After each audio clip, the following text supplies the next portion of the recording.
Hello, ladies and gentlemen, and welcome back to the Ultimate Doctor Who Marathon. This is the show where I take a look at every classic Doctor Who story, plus a bunch of Big Finish, an episode a day, 7 days a week. And today, on the 5th of July, 2018, we are starting the third televised story for Season 11 in John Pertwee's final season, Death to the Daleks, which is the second story written to be written by Terry Nation since his return with Planet of the Daleks. And let's get the biggest criticism out of part one out of the way. The Daleks showing up and trying to kill everybody is the cliffhanger. Yeah, I'm not even joking. That's all our cliffhanger is for this one. It's very poorly done. Let's be brutally honest. This is an interesting story considering that it wasn't originally meant to have the Daleks in it at all. Was originally going to be called a story called, it had the working title of, I believe, the Exxilons, and the Exxilons, as a story was meant to be, it was meant to just have the Exxilons as the villains. And oddly enough, I think that if they called it the Exxilons and had the Daleks show up at the end, that would actually be interesting. Like, yeah, sure, you wouldn't have had your big Radio Times featured, because the big ending of the cliffhanger is because of, it it's one of those ones where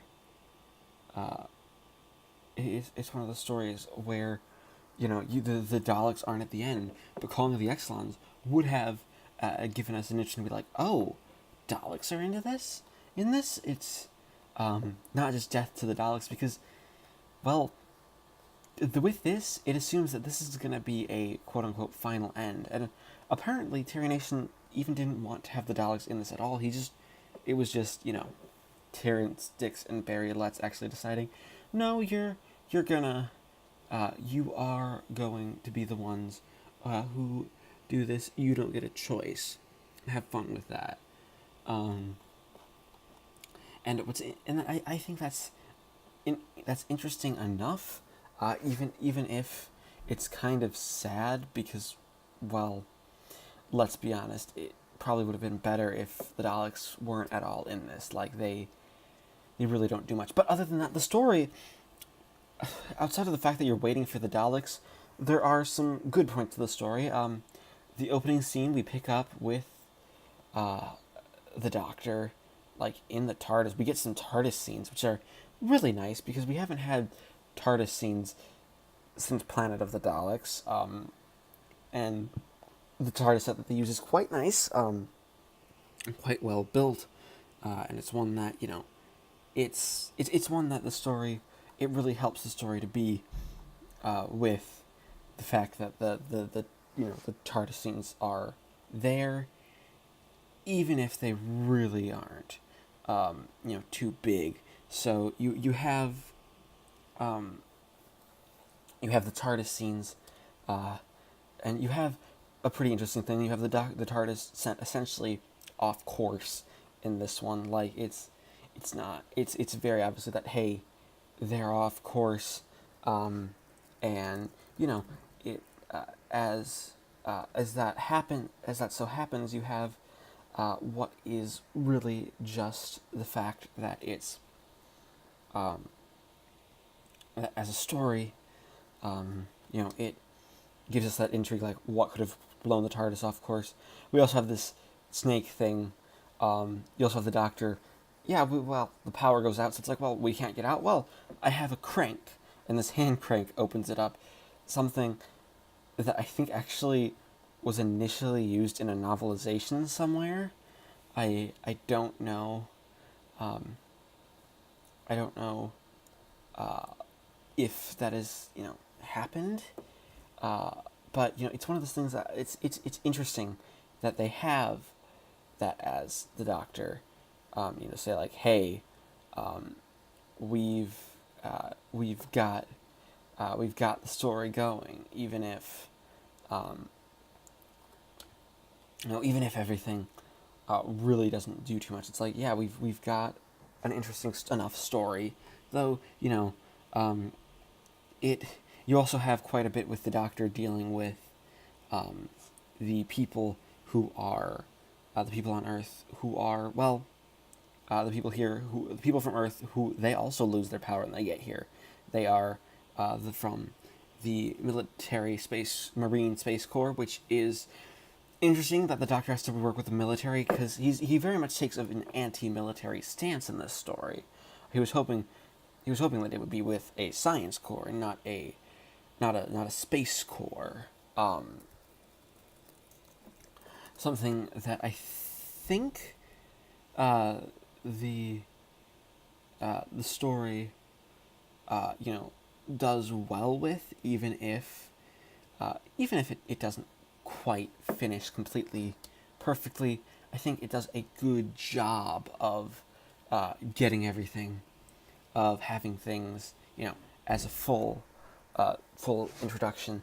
But again, it's not the best because it's like, oh well, we've got the story going, and you've got to see like what we're doing, because it's you just enjoy it. We have a lot of good things. It doesn't really do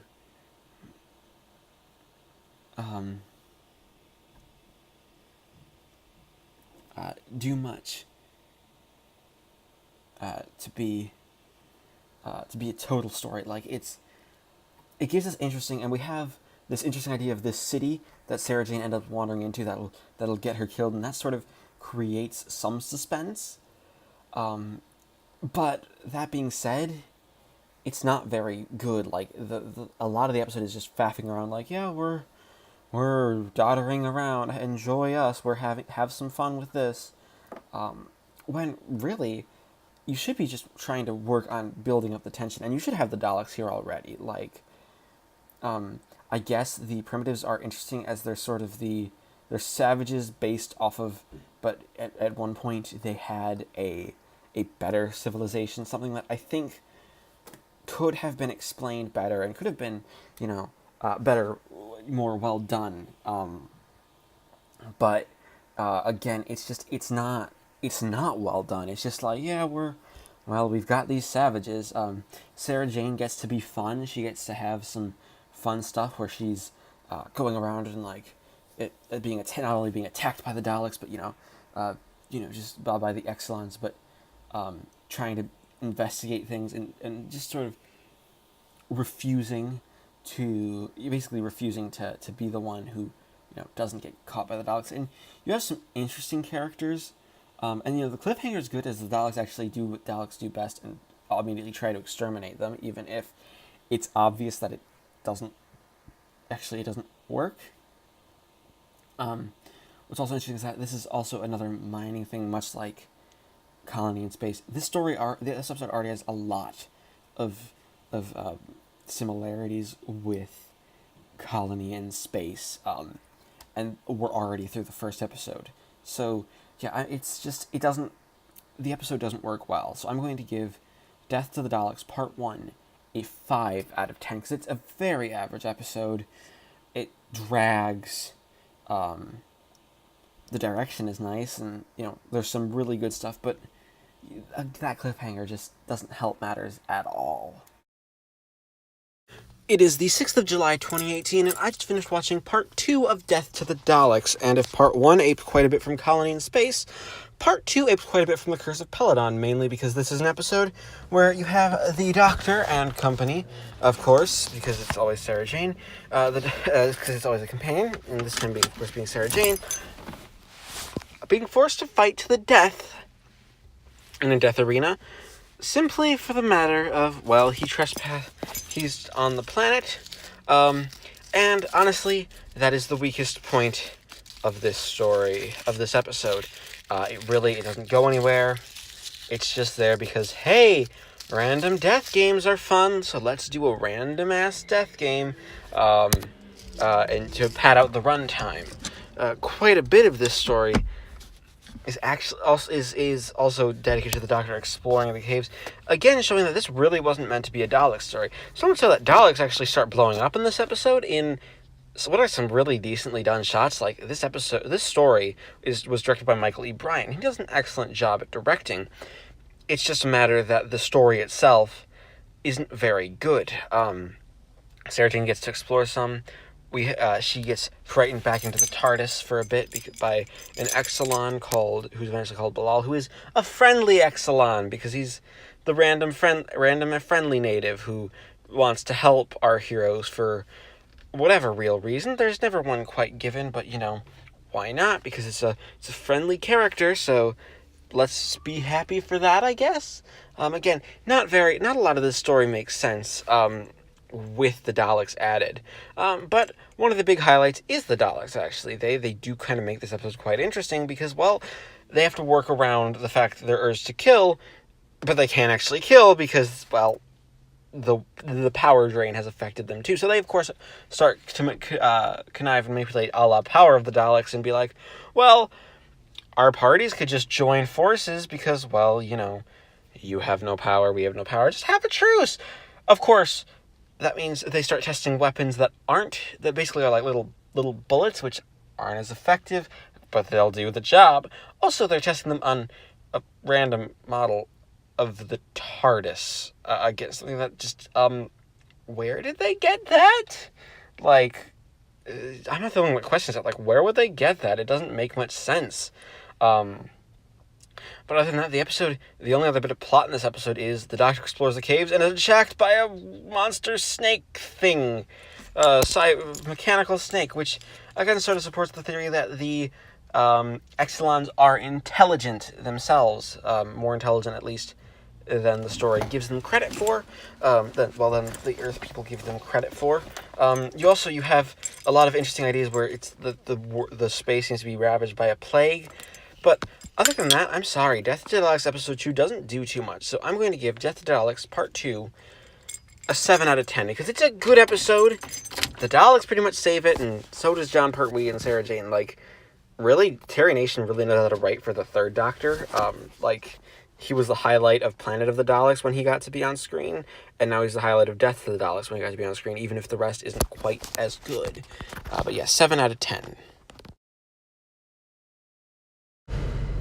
Alright, it is the 8th of July, 2018, and I would like to make a quick apology as to why there was an episode yesterday. I just got really, really busy.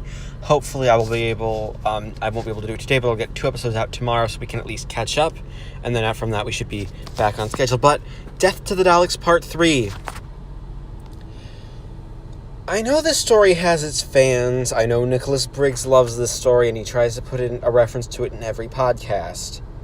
But this episode is why the story is reviled, mainly because Part 3 is completely dull. There's just a bunch of, we're being menaced by a giant snake thing that, well, let's be honest, it looks a bit phallic. Again, Doctor Who shouldn't do giant snake things like that, giant mechanical snake things like that. It's a bit odd, especially all things considered. It's something that it doesn't work very well for the serial. Death to the Daleks Part 3, there's that. Then you have a lot of the episode is pretty much just wandering around the Exxilon city, getting into traps. Also, the Daleks now have slaves. They're putting Exxilons as slaves, and they're working with the humans. Why? That doesn't make sense. I get it. I guess they're trying to do a military is bad message, I think. I really don't know. That's something that I don't understand. We have this character called Bilal, who is an interesting character. He's an Exxilon, and as an Exxilon, he's one of the good ones who helps the Doctor. Also, I don't quite remember what Sarah Jane did in this episode. If she did anything, Death to the Daleks Part 3 was honestly forgettable. I just finished watching it, and it doesn't do anything good. Like, it's like, oh, we have maybe a good idea here, maybe a good idea there, but we're not going to capitalize on any of these good ideas. We're just going to, let them sit and wait it out until we decide, yeah, it's time to give us a conclusion, have fun. And also, the cliffhanger is, the Doctor and Bilal make it to this, they're exploring the city, they've gone through traps, they see this tile on the floor, the Doctor's like, no, wait, stop, don't! Cliffhanger. Like, I'm sorry, this is the worst cliffhanger probably in Doctor Who history, because it's a tile. Like, there's never been an indication that the floor is dangerous. There have been things from the sides, but it's a random tile. Like, why are we just stopping the adventure because random ass tile in the middle of the floor? Like, it just doesn't make any sense. Like, who thought this was a good idea? Is this a big sort of the floor is lava type thing? Like, is that what we're going for? I can't tell, because there isn't any other indication. That's just the cliffhanger. And again, it's just let's explore the city in a bunch of really boring scenes. This, like, a lot of the episode is just boring. There isn't a lot to get you engaged. And what is the Exxilons? But the Exxilons are shunted off screen because the Daleks are there, and because the Daleks are there, we don't really have a reason to like the Exxilons, because Daleks, it's too much trying to be a Dalek story when it really shouldn't have been. This is how not to do a Dalek story 101. It's also kind of why Planet of the Daleks failed overall, is that it was overly long and trying to be like, look, we've got Daleks, but they're being evil, but they're not really being Daleks. They're not killing anyone this time, because there's the whole power drain thing. But also you have this examination of these symbols on the wall of the Exxilon city, and apparently they're, like, meant to be an ancient language, but they don't quite look like an ancient language. They look more technological. It's an interesting idea of having a society that regresses technologically. I'll give them that. That's a pretty fun idea to play around with, even if it doesn't really go anywhere with it. Like, the story could do a lot better just to run with its ideas instead of just being like, we think we're gonna do something, but we don't quite know what we're gonna do yet. So just hang with us, and we promise we'll get there. It's teasing that we're gonna have a good conclusion. There are bits where the Daleks shoot people with their weapons. That sound like vintage Tommy guns, but Daleks actually being Daleks is a thing that happens in this story, so that I can kind of get excited over, even if it's not really a big part of it. Like, seriously, it's just Death to the Daleks Part 3. It's boring. It suffers from just not knowing what it wants to be, how it wants to do what it wants to do, and it feels almost like it's like, well, we just need a Dalek story, so here's a Dalek story. So I'm gonna give Death to the Daleks Part 3 a 3 out of 10. Alright, it is the 9th of July 2018, and I just finished watching Part 4, the final part of the serial Death to the Daleks. And you know what? For all of my problems with Part 3, Part 4 actually managed to pull together a really decent, a good conclusion. It's not perfect, but it's at least interesting enough to watch that, you sort of get the feeling that, hey, Terry Nation had some good ideas here. And,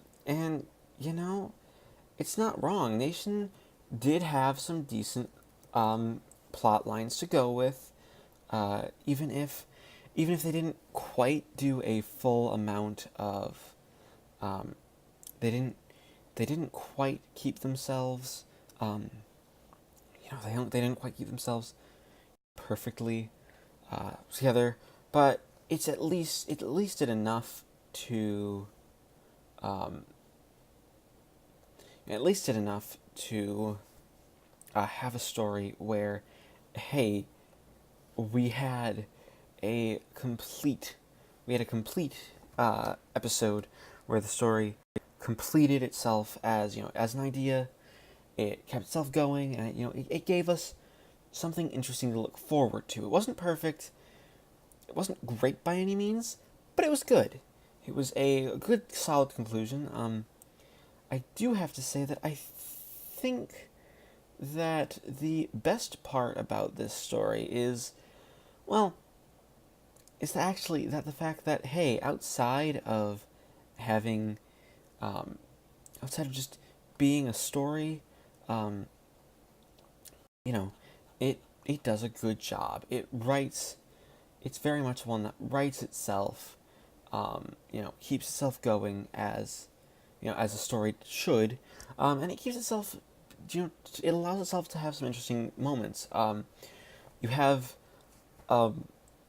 Dan Galloway, one of the miners who's sort of always been gruff by this point. He sacrifices himself, and that's quite nice. You have this some really good ideas about the Exxilons, even if they aren't quite fully explored. Like, let's be honest, the Exxilons are the weakest part of this story overall. They're just sort of there to be characters. They don't really do much. They're just like, oh, you're creepy. You have Bilal, who is great, and you have Sarah Jane, who actually, helps getting the Peranium, the stuff that it's going to cure everybody on Earth, and we need it desperately. She gets it off the Dalek ship, so, that's decent enough. But again, the story is just dull. You get a bunch of weird decisions, like, one, the Dalek ship doesn't look like a spaceship. It's got these controls that are squares, and they're not, like, flashing lights or anything. It looks very cheaply made. It looks like it was a set that they were just like, we're gonna write this set in last minute. Yeah, that'll be fine. Nothing bad's gonna go wrong if we just, do this final set before anything else could be done about it. And I'm like, I look at it and I just think, that's badly made. It just is. It's not a full set. It just sort of looks like almost like a little hallway. It's like, okay, we need to just get one more little set in. But you know what? I think that really the direction of the story is enough to help it really look nice, especially when it comes to,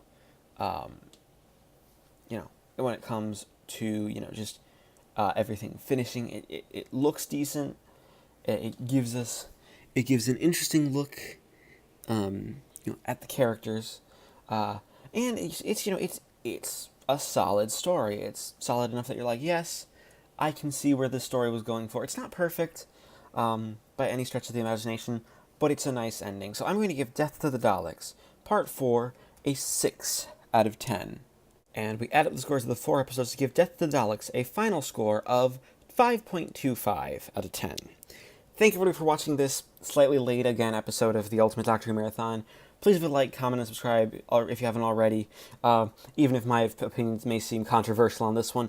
And I will see you next time when we do our final audio drama for Jon Pertwee's era as the Doctor with The Ghosts of N-Space.